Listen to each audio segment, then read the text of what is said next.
O que que são os primeiros socorros? São medidas que você pode adotar para ajudar a pessoa que você acompanha. Ou um familiar que de repente passe algum aperto, né? Passe mal, enfim. Então é muito importante que você no seu dia a dia pense nisso, em como que você pode estar ajudando a pessoa que você assiste ou um familiar ou alguém na rua. E qual foi a primeira manobra que eu escolhi? A obstrução das vias aéreas no idoso. O que que são as vias aéreas, Irlane? Nunca ouvi falar nisso. Quando a gente fala vias aéreas, pensa em avião, né? As vias aéreas é toda essa região de pescoço que leva o ar lá para o pulmão. Essas são as vias aéreas. Então, quando você inspira e expira, quando você põe o ar para dentro e põe o ar para fora, tá entrando e tá saindo o ar por onde? Pelas vias aéreas. E às vezes, por algum motivo, a pessoa pode engasgar. A criança pode colocar alguma coisa na boca e engasgar. Um bebezinho, né? Pode, na hora de tomar o leite, ele pode engasgar. Um idoso, na hora de comer, principalmente se ele tiver disfagia. O que que é disfagia, Irlane? É uma alteração nessa musculatura. Por isso que eu falo com vocês. Pessoal, se preocupem sempre em dar o quê? Comida para o idoso comer. Ele tem que comer, ele tem que mastigar para fazer o fortalecimento da musculatura. Se você não mexe essa musculatura, você vai enfraquecendo. O idoso vai tendendo a falar menos, diminuir o tom de voz, ele diminui o falar, o conversar mesmo, e isso compromete muito a sua musculatura como um todo. Então, é muito importante que você, no seu dia a dia, se preocupe sim em estar estimulando esse idoso no dia a dia dele, para ele falar, para ele comer, para não acontecer a disfagia. O que é a disfagia? É a fraqueza dessa musculatura.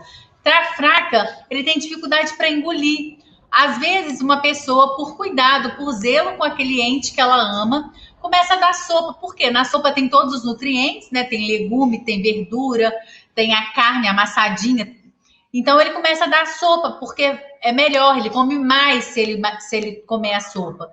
E aí começa a dar sopa direto para essa pessoa. Se come sopa, não tem trabalho, não tem que mastigar. Muita gente até bate essa sopa. E aí o que que acontece? Essa pessoa depois não consegue comer comida normal, ela engasga. Então, você quer dar uma sopinha? Dá só à noite com uns croutons, né? Aqueles biscoitinhos, aqueles pãezinhos, né? Então dá uma torradinha junto, que aí ela molha lá e mastiga a torrada. Então, assim, você pode fazer a sopinha, faz umas torradinhas, né? Você pode fazer em casa mesmo e coloca lá junto com a sopinha, que ele vai comer aquela sopinha, vai comer aquele pãozinho e vai estar mastigando. Mas não deve deixar essa pessoa almoçar e jantar sopa, na hora do café tomar uma vitamina. Tudo isso não está fazendo ela mastigar, não está estimulando essa musculatura. O enfraquecimento disso causa um engasgo. Então, se o idoso estiver deitado ou se ele tiver alguma demência, né, que ele não consegue interagir com você, o que que você vai fazer para efetuar a manobra? A pessoa engasgou e ela está lá e não consegue falar e está engasgado. O que que você vai fazer? Primeira coisa que você vai fazer é a extensão da cabeça dela. Como que faz isso, Erlane? Olha aqui o movimento. Você vai colocar a cabeça dessa pessoa, ó. Vou fazer aqui para vocês verem. Para trás. Quando você faz isso, você libera a via aérea dela. Então você vai.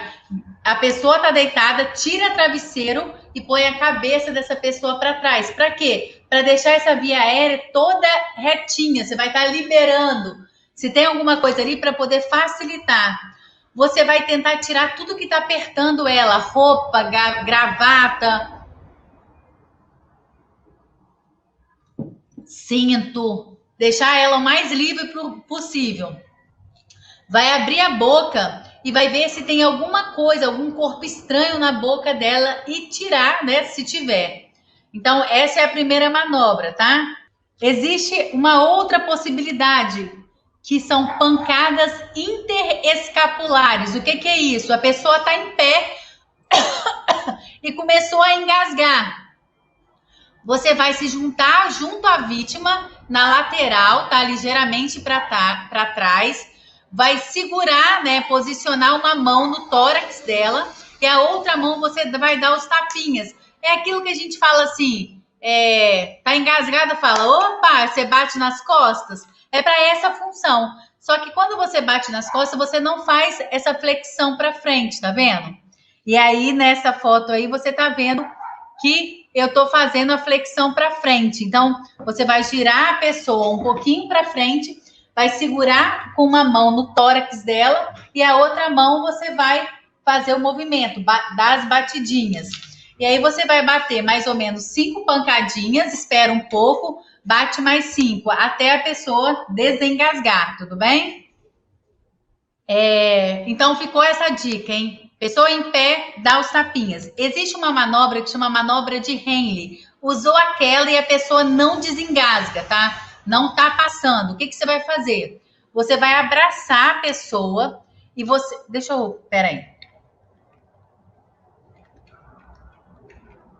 Peraí que aqui eu vou ficar grande para mostrar para vocês. Não vai... Você vai abraçar a pessoa por trás, vai fechar uma mão, vai colocar a mão aqui, ó. Aqui existe um osso que chama externo. E debaixo dele é um ossinho bem aqui, ó, que se chama processo chifoide. E aqui embaixo também é o umbigo. Então vai ficar entre o final do externo e o umbigo. Uma mão vai ficar aqui, ó, cerrada, e a outra você vai colocar por cima. E você vai fazer esse movimento, ó, para trás e para cima, tá? Então você vai fazer para trás para cima, para trás para cima, para trás para cima. Isso não é agradável, tá? Então isso não é agradável para a pessoa que está recebendo. E é muito importante, uma mão fica com a mãozinha cerrada de soco, a outra vem atrás e vai para trás e para cima. Entenderam? Por isso eu quis fazer em mim para vocês poderem visualizar. Tá? Nossa, estou olhando aqui, gente, o meu peito ficou enorme, olha. Deus perdoe. Mas não tem problema não, é importante vocês entenderem. Entendeu qual é a situação? E aí no bebezinho, Elaine, como que eu faço? Aí o desenho para vocês verem, ó. Na criança, no adulto e no idoso, a gente vai fazer desse jeito a manobra de Henle, tá bom? Agora, e no bebê? No bebê, a gente vai girar ele, né, para baixo. Para que para baixo, Elaine? As vias aéreas, lembra que eu falei com vocês? E vai bater para poder voltar esse líquido que tá ali incomodando o bebezinho. Tudo bem? Fiz a primeira manobra, interescapular. Interescapular porque os ossos de trás das costas se chama escápula. Então, entre a escápula, eu vou dar o soquinho, que é ali mais ou menos no meio da coluna.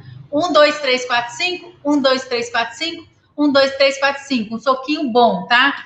Não tá resolvendo, Erlane. O que eu vou fazer? A manobra de Henle. Como? Abraça, uma mão dobrada, a outra abraça para trás, para cima. Repara o desenho da seta azul, gente. É um desenho que tá subindo, tá vendo? Então, ele vai para trás e para cima, para trás e para cima. No desenho aqui, ó, vocês conseguem ver o externo do cara, ó. Essa parte de baixozinha é o processo chifoide. Olha no peito dele, debaixo do cotovelo, da pessoa que está passando mal. Processo chifoide, lá embaixo está o umbigo. Então, entre um e outro, você vai colocar a mão, ok? O número de pessoas que caem dentro dos seus próprios lares é enorme. E você tem que ter alguns cuidados. E aí, eu queria comentar com vocês uma situação que aconteceu comigo na semana passada. Uma paciente caiu, tá? Dentro da casa dela. E o que aconteceu? O familiar, né, querendo ajudar, viu que ele estava com dor e tal, querendo ajudar e tal, abraçou a pessoa e subiu e colocou ela na cama. Na hora que foi subir, ela gritou, ai, doeu muito. E ela escutou um estalo. Conclusão, enquanto o paciente estava no chão, deitado, ele tinha feito uma fissura. O que é uma fissura? É quando não quebra a coluna, só faz um trincado, igual de copo, trincou. Quando o familiar pegou e levantou a pessoa, ele foi e fez a quebra. Então, se aquele familiar não tivesse pego ele ele teria menos problemas para a coluna dele. Ou seja, o familiar contribuiu para que aquele paciente tivesse maiores danos. Então, qual é a dica para vocês? Gente, no dia a dia de vocês, se preocupem em estar cuidando realmente, né, de vocês, do corpo de vocês, para que vocês consigam ter zelo no dia a dia e não tenham, vamos dizer assim, nenhum problema. Aconteceu um problema, não mexe, tá? Chama quem precisa. Por exemplo, quais são as condutas que vocês vão fazer? Eu vou mostrar para vocês aqui agora. Mas é muito importante que não tô sabendo, eu estou insegura, liga para o SAMU, tá? Ah, Elaine, não tem SAMU, chama alguém da área da saúde, chama outra pessoa para te ajudar, mas não faça por conta própria se você não tiver segurança, tá?